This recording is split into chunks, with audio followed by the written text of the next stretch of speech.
बहन और भाइयों, ममता दीदी कहती है कि खेला हो बे, लेकिन मैं ममता दीदी से बोलना चाहता हूं, ए बार खेला शेष, उन्नयन शुरू।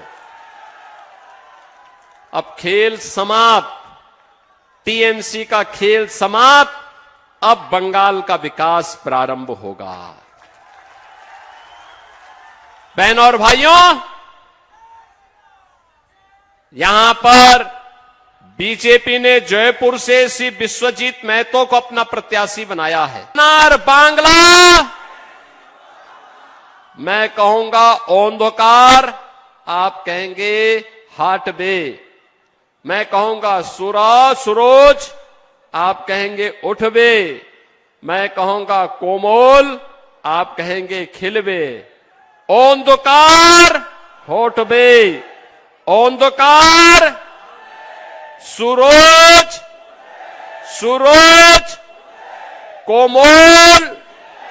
कोमल, मैं कहूंगा पलटाना दोरकार, आप कहेंगे चाई बीजेपी सरकार। पलटानो दोरकार, पलटानो दोरकार। मुझे बताया गया कि पुरुलिया के कुमार समुदाय के लोग श्री ज्योतिर्मय सिंह महतो जी के नेतृत्व में प्रयागराज महाकुंभ में गए थे।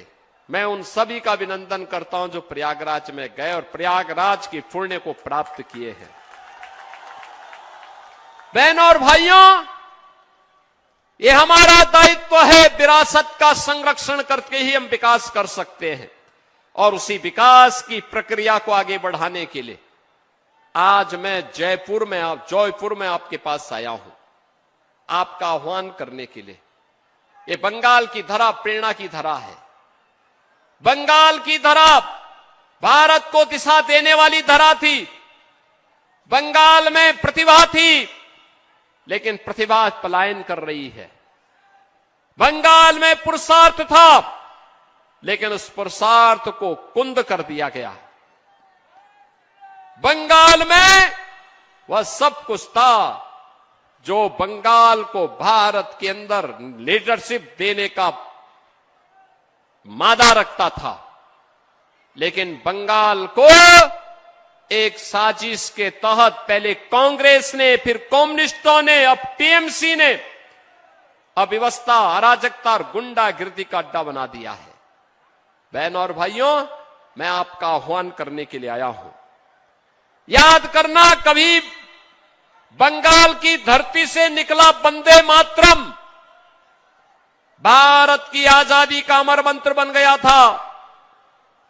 और आज मैं आपका आह्वान करने के लिए आया हूं। वंदे मातरम ने भारत को आजाद कराया था। यह वर्ष वंदे मातरम के 150 वर्ष पूर्ण होने के वर्ष है।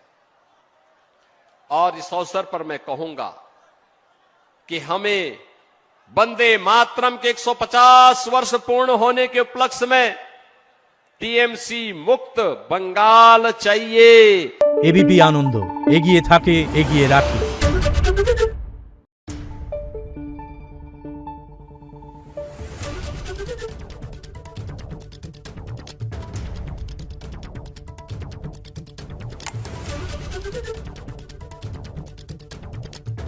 Thank you.